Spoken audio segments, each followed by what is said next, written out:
Hello and welcome to the Eagle's Eye, catching up with Berkshire Visionaries. I'm Gene Carr, and today I'm speaking with Katy Sparks, who's been a trailblazer and a visionary in the world of the culinary arts. Her career really took off in the 1990s when she worked at some of New York's most celebrated restaurants and then was the executive chef of Quilty's, a restaurant that was so celebrated that Food and Wine magazine 2 years later called her one of America's best young chefs. Today she lives here in the Berkshires, and we're going to talk a little bit about her career and her vision for the world of food and cooking. Welcome, Katy. Thank you, Gene. So why don't we start with your inspiration? Where did you grow up, and how did you happen to decide upon a career in the world of food and cooking? A great question, because when I went to culinary school in the early 80s, it wasn't something on most people's radar. But my father taught languages at Middlebury College in Vermont, and we had about 60 acres of land, so we raised some beef cattle and had chickens and lots of gardens. And he was also an amateur naturalist, so he taught me to forage for morels and chanterelles and ramps and other edible things. So I really felt like the world around me was producing all this abundance of delicious food. And then periodically, we didn't travel to Europe a lot on a professor's salary, but when we would go to Europe, I would feel like, wow, I can see how the products inspire chefs. And I was only 12 or 13 when I had this realization that it's magic. It's the theater of dining is far and away the most exciting thing I'd ever seen as a young person. The gueridon carts coming to the table side, and flambés and all kinds of Caesar salads being made. I think that's when I fell in love with restaurants, but it wasn't until my early 20s that I went to culinary school.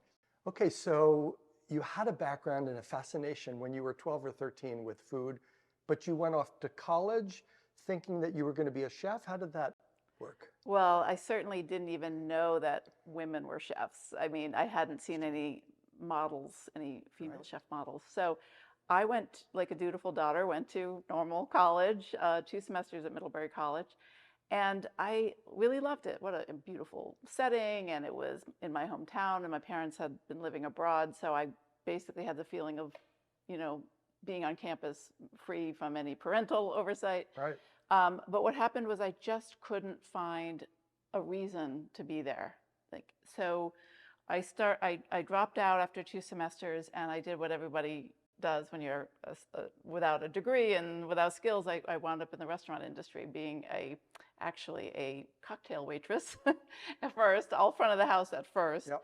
And then I just kept going back to the kitchens of it. Wherever I was working, I would be magnetically drawn to the kitchen. Interesting.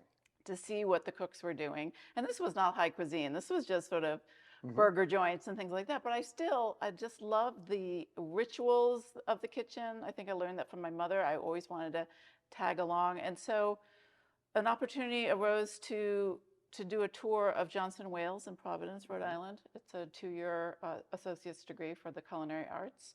And so I went down there not thinking it was going to be my next thing. And I'll never forget what my father said. He said, "You will never regret learning to be a better cook."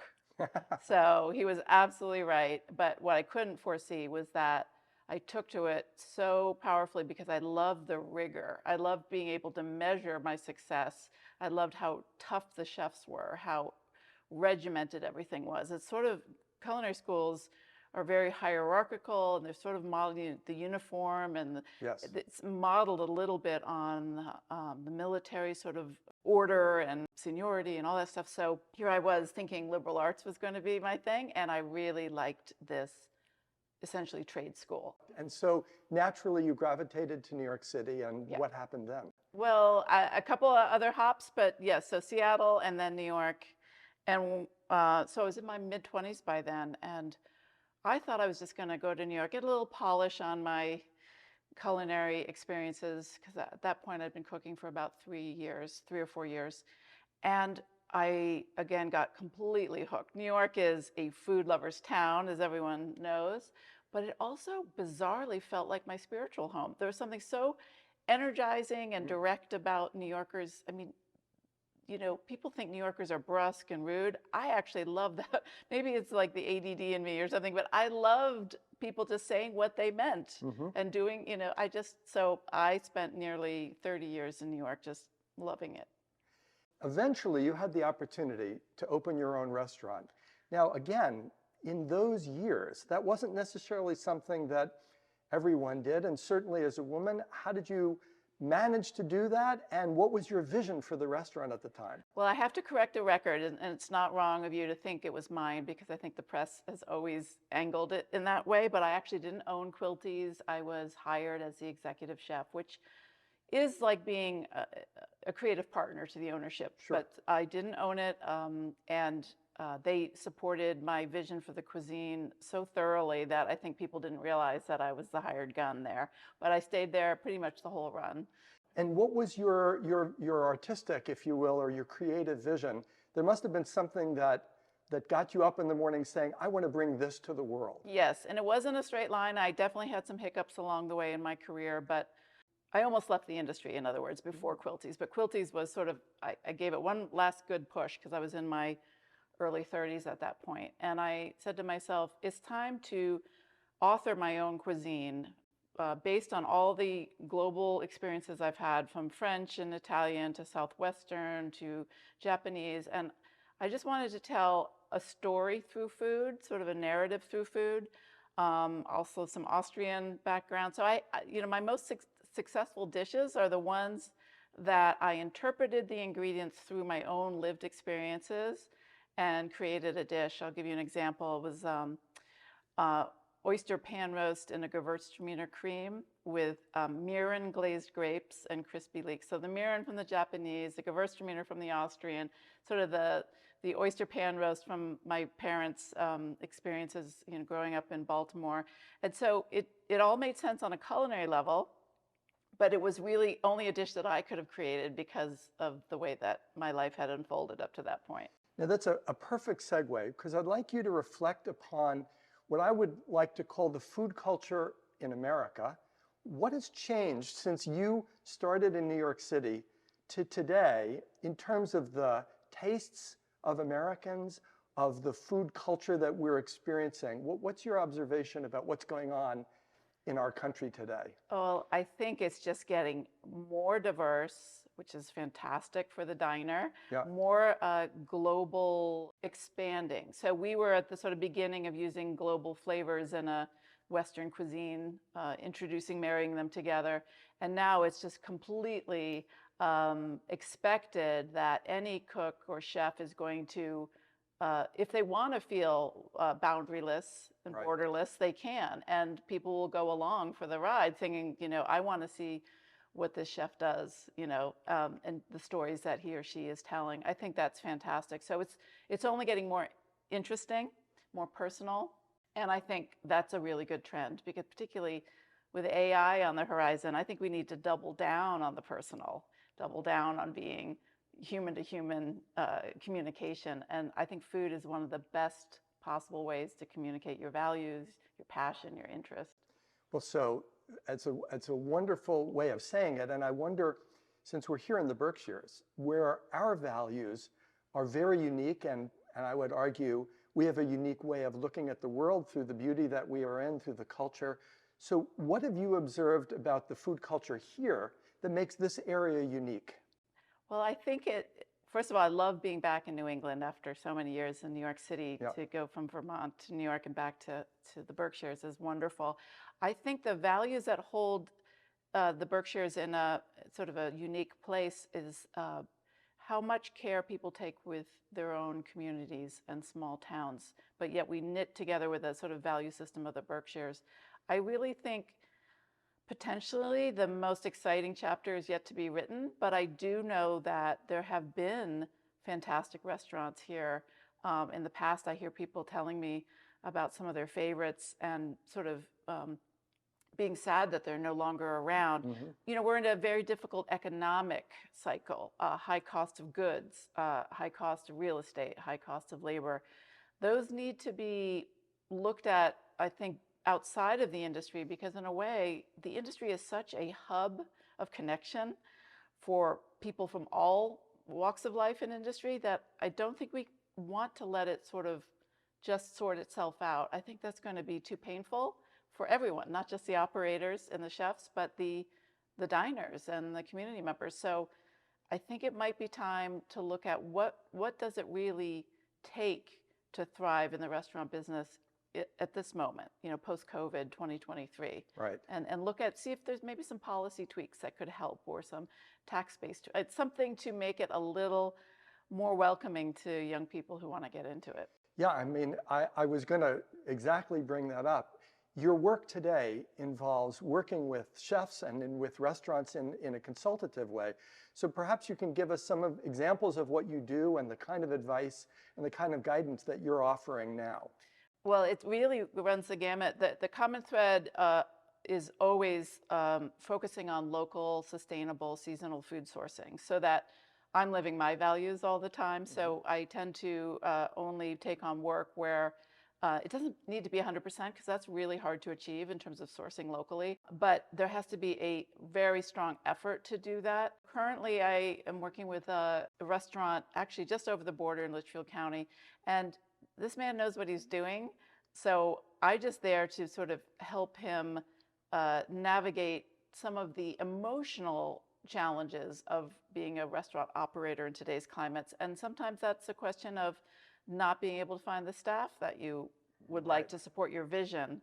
So what I'm seeing people do is pivot toward creating good jobs for people. Like, that is now on everyone's mind. Like, what will it take for not only a living wage, because I think people just expect that, but a job that you want to commit to, that has growth potential, that you feel respected, and that you're learning. So an ongoing, sort of evolution of how restaurants understand the relationship between management and staff.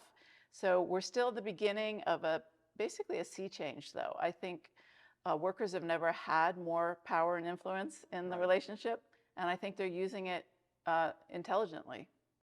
Yeah, I would say that running restaurants in particular we always know that it's a tough business. And certainly COVID has changed the calculus. Certainly the notion that you can work at home in front of your computer with your cat in your lap is not part of the equation of working at a restaurant. Yeah. So how you lure people and get them excited about working in restaurants. Now, I would imagine that the personality of the chef and the leader and the climate that you create in the restaurant is something that can't be replicated anywhere else. Yeah. And how do you advise restaurants on how to create that amongst the staff? There's no one piece of advice, because every operation is different. But what I would say is, among a lot of people, there's a misconception that the chef is just the top cook. But a chef is a visionary leader. A chef is a philosopher. Like, how am I going to interact with these edible, natural world ingredients and make them meaningful to the diner? And the staff is the ambassador that liaises between, whether you're back of the house or front of the house. You have to buy into the vision. So I think articulating the vision is job one. You have to be clear in your own mind why you're doing what you're doing. Right. And then you need to spend the time finding a way to share that with your staff so that they can choose to be on board or not on board. Let's turn to the other side of the equation.